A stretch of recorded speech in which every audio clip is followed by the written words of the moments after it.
എന്നാലും എങ്ങനെ തോന്നി നിങ്ങളുടെ അമ്മയ്ക്ക് മോളെയും കൊണ്ട് അടുത്ത മുറി പോയി കിടന്നോളൂ എന്ന് എന്നോട് പറയാൻ? ആ തള്ളയ്ക്ക് എത്ര തവണ വെച്ചു വിളമ്പി കൊടുത്തതാ ഞാൻ. സ്വന്തം മകൻ മറ്റൊരുத்தைയും കൊണ്ട് കയറി വരുമ്പോ അവരെ സ്വീകരിക്കാൻ എന്തിനും എടുക്കാത്തള്ളക്ക്.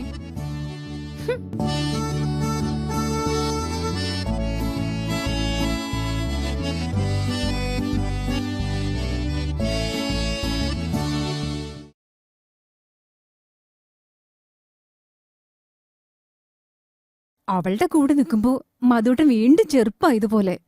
രണ്ടാളും തമ്മിൽ എന്തൊരു ചേർച്ചയാ. ബെഡ്റൂമിൽ നിന്ന് അവളുടെ ചിരിയും കുഞ്ചലൊക്കെ കേൾക്കുമ്പോ എന്റെ നെഞ്ചു പിടയായിരുന്നു. മധുട്ടൻ അതൊന്നും മനസ്സിലാവില്ല. എന്താ നിങ്ങളൊന്നും മിണ്ടാത്തെ? ഇതൊക്കെ നീ സ്വപ്നം കണ്ടതല്ലേ രമി? ദൈവമേ, അമ്മ 2 ദിവസം മുമ്പ് ചേച്ചിയുടെ വീട്ടിലേക്ക് പോയത് എത്ര നന്നായി. രണ്ടിനെയും വെട്ടിക്കൊല്ലം കത്തിയെടുത്ത് വന്നതാ ഞാൻ. ചിന്നുവിന് മുള്ളണെന്ന് പറഞ്ഞോണ്ടാ എനിക്ക് മുഴുവൻ കാണാൻ പറ്റാഞ്ഞേ. രമി, നീ ഇങ്ങനത്തെ സ്വപ്നമൊക്കെ കണ്ടിരുന്ന നമുക്ക് എങ്ങനെ ജീവിക്കാൻ കഴിയും? 4 ദിവസം മുന്നേ കഴിഞ്ഞത് നമ്മുടെ 10th വെഡിങ് ആനിവേഴ്സറി തന്നെയല്ലേ? എന്റെ ലോകത്ത് നീയും മോളും മാത്രമേ ഉള്ളൂ എന്ന് നിനക്ക് അറിയില്ലേ രമി?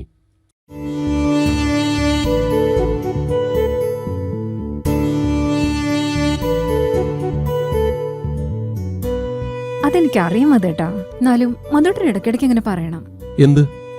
മധുട്ടന്റെ ലോകത്ത് ഞാനും മോളും മാത്രമേ ഉള്ളൂ എന്ന്. അല്ലെങ്കിൽ ഞാനിനി ഇങ്ങനത്തെ സ്വപ്നങ്ങളൊക്കെ കാണും. ഓഫീസിൽ പോകാനുള്ളതല്ലേ, വേഗം കഴിക്കേ, ഇപ്പൊ തന്നെ വൈകി. ചിന്നു, റെഡിയാവാൻ നോക്ക്. സ്കൂളിൽ പോകാനുള്ളതല്ലേ, ചിത്രം വരൊക്കെ ഇനി വന്നിട്ടാവാം. ഞാൻ പോയി പാലെടുത്തോണ്ട് വരാം.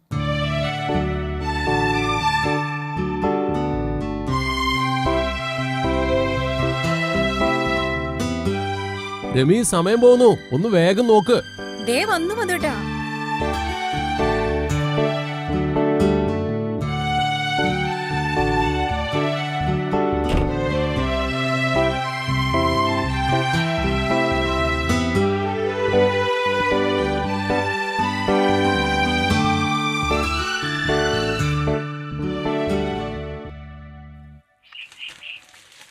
ഇന്ന് കുറച്ച് നേരത്തെ വരും മധുട്ടാ.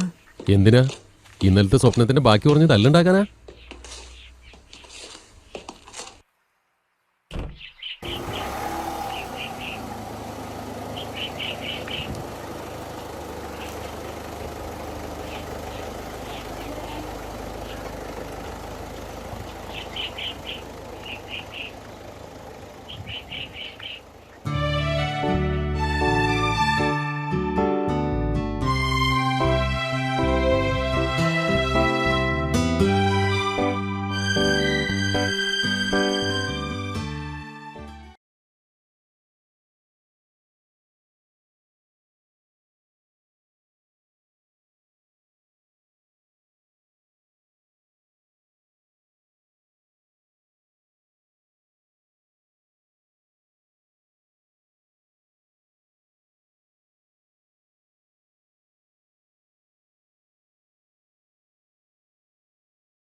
ഒരു മിനിറ്റ് മോളെ, ഒരു സാധനം മേടിച്ചോട്ടെ, പുറത്തിറങ്ങരുത്.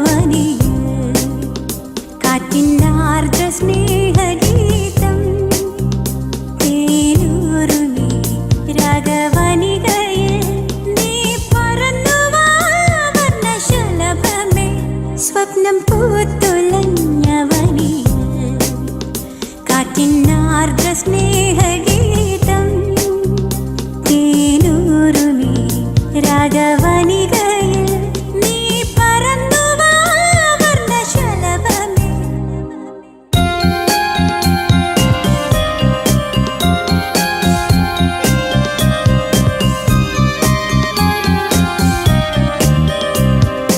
അനുപമരാഗമൊഴുകവേ മലരുകൾ നർത്തനമാടവേ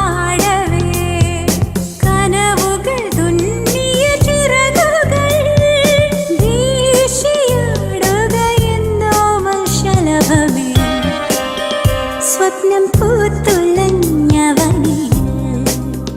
കാറ്റിനാർദ്ര സ്നേഹഗീതം തേനൂറുമീ രാഗവനികയിൽ നീ പറന്നു വാ വർണ്ണശലഭമേ. സ്വപ്നം പൂത്തുലഞ്ഞവനിൽ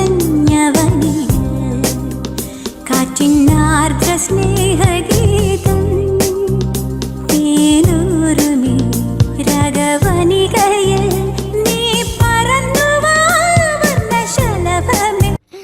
എന്താണ് ചിന്നു സ്വപ്നം കാണാ സ്കൂളെത്തി?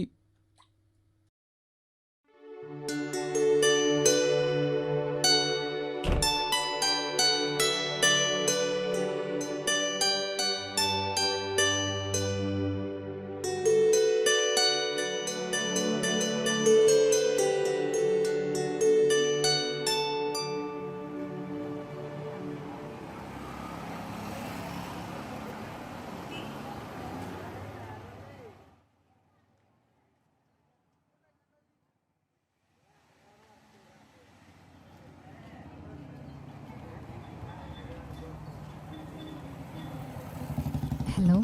ഹായ്, എത്ര നേരമായി ഗംഗ ഞാൻ നിന്നെ വിളിക്കാൻ തുടങ്ങിയിട്ട്? എന്താ ഫോൺ എടുക്കാത്തെ? നീ റെഡിയായോ? ഞാനിത് സ്റ്റോപ്പിലെത്താറായി. മതേട്ടാ, 2-3 ദിവസത്തേക്ക് ഞാൻ ഓഫീസിലേക്കില്ല. മോൾക്ക് പരീക്ഷ തുടങ്ങണ്ടേ. മുരളിയേട്ടനെ ഞാൻ അടുത്തില്ലെങ്കിൽ അവളൊരു അക്ഷരം പഠിക്കില്ല. ഇന്നലെ ഞാൻ ലീവ് ലെറ്റർ എഴുതി വെച്ചിട്ടുണ്ട്. ഹലോ ഹലോ, എന്താ ഒന്നും മിണ്ടാത്തെ? എന്താ ഈ പറയുന്നത് ഗംഗേ? ഇന്ന് നിന്നെ കണ്ടില്ലെങ്കിൽ എനിക്ക് ഭ്രാന്ത് പിടിക്കും.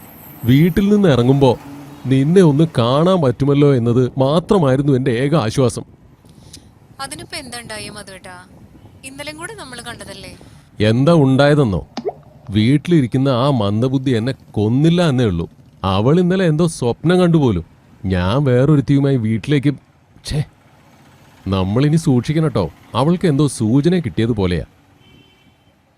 അതെ, വാട്സപ്പിലൂടെയുള്ള ചാറ്റിങ് കുറയ്ക്കാം. ഗുഡ് നൈറ്റിൻ്റെ കൂടെ സ്വീറ്റ് ഡ്രീംസ് ഇനി മുതൽ വേണ്ട കേട്ടോ. ആ മന്ദബുദ്ധി കഴിഞ്ഞ ദിവസം ചോദിക്കുന്നത് കേട്ട് ഗംഗാധരൻ സാറിന് ഇപ്പോഴും സ്വീറ്റ് ഡ്രീംസ് കഴിഞ്ഞില്ലേ എന്ന്.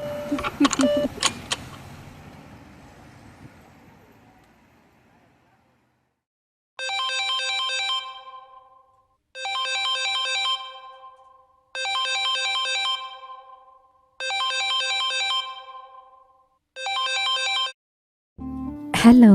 ആ മോളെ രസു, എന്തായി നമ്മുടെ സ്വപ്നം? ഞാൻ പറഞ്ഞതുപോലെ തന്നെ അവതരിപ്പിച്ചില്ലേ? ഇതിലും നല്ലത് തന്നെ പശു എന്ന് വിളിക്കണതാ. എന്താ രാവിലെ വിളിക്കാഞ്ഞേ? ഞാൻ ഒരുപാട് വെയിറ്റ് ചെയ്തു. ഇക്ക പറഞ്ഞത് നന്നായിട്ട് അവതരിപ്പിച്ചിട്ടുണ്ട്. പക്ഷേ ഇപ്പൊ എനിക്ക് വല്ലാത്ത വിഷമമുണ്ട്. പാവാണ് മധുവേട്ടൻ, വിഷമിച്ചിട്ടാണ് ഓഫീസിലേക്ക് പോയത്. കുന്തം, ഇതിലൊന്നും വലിയ കാര്യമില്ലെന്നേ. ഇതൊക്കെ സർവ്വസാധാരണല്ലേ. അത് പിന്നെ ഇനി നിന്റെ കെട്ടിയോനും ഇതുപോലെ വല്ല ചുറ്റിക്കളിയും പുറത്തുണ്ടെന്ന് ആരറിഞ്ഞു? ഉണ്ടാവില്ല, എനിക്ക് ഉറപ്പാ. മധുവേട്ടന്റെ ലോകത്ത് ഞാനും മോള് മാത്രമേ ഉള്ളൂ. അത് നിന്റെ വിശ്വാസം. എത്ര കാലം ഞാൻ നിന്റെ പിന്നാലെ നടന്നു. മതവും ജാതിയും ഒന്നും എനിക്ക് പ്രശ്നമില്ലാന്ന് പറഞ്ഞിട്ട് നീ എന്നെ വിശ്വസിച്ചോ? എന്റെ ഡിഗ്രിയും കുളമായി. ദേ ഇപ്പൊ ഈ പൂതന എന്റെ ജീവിതം ചവിട്ടി കൂട്ടുന്നു. പിന്നെ ഈ വിളിയും പറച്ചിലൊക്കെയാണ് എന്റെ ഏക ആശ്വാസം. പിന്നെ മറ്റന്നാ കോയത്തിലേക്ക് പോകുന്നതിന് മുമ്പ് എനിക്കൊന്ന് കാണണമെന്നുണ്ട്. നടക്കുവോ? അയ്യോ, ഇപ്പൊ വേണ്ട, അടുത്ത തവണ നോക്കാം. കൂടുതൽ കള്ളത്തരം കാണിക്കണ്ട. ദേ ഇപ്പൊ തന്നെ ചിന്ന സ്കൂളിൽ നിന്ന് വരാൻ നേരായി. ഇപ്പൊ ഇക്കാനെ തന്നെ മുനീറാന്ന സേവ് ചെയ്തിട്ടുള്ളത്. അമ്പടി, അപ്പൊ ആവശ്യത്തിന് കള്ളത്തരൊക്കെ അറിയാല്ലേ? എന്തായാലും കരുതിയിരുന്നു. ഇന്ന് രാത്രി ഞാൻ വിളിച്ചിരിക്കും. അയ്യോ, അത് വേണ്ട. മെസ്സേജ് ഇട്ടാ മതി വാട്സാപ്പിൽ.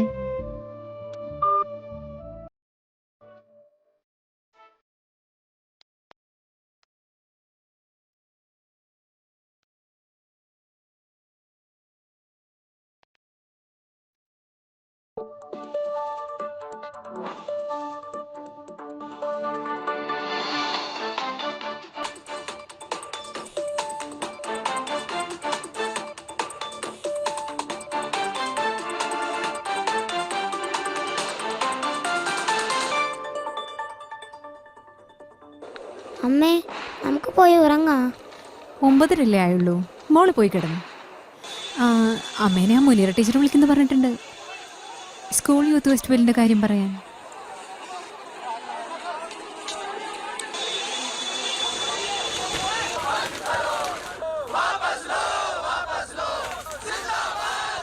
ഗുഡ് നൈറ്റ് അച്ഛാ. ഗുഡ് നൈറ്റ് മോളു.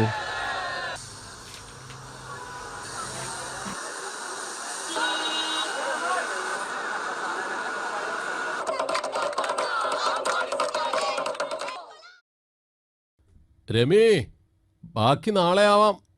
പോയി കിടക്കാൻ നോക്ക്, നേരെ ഒരുപാടായി. കഴിഞ്ഞു മതിയേട്ടാ, ഒരു 5 മിനിറ്റ്.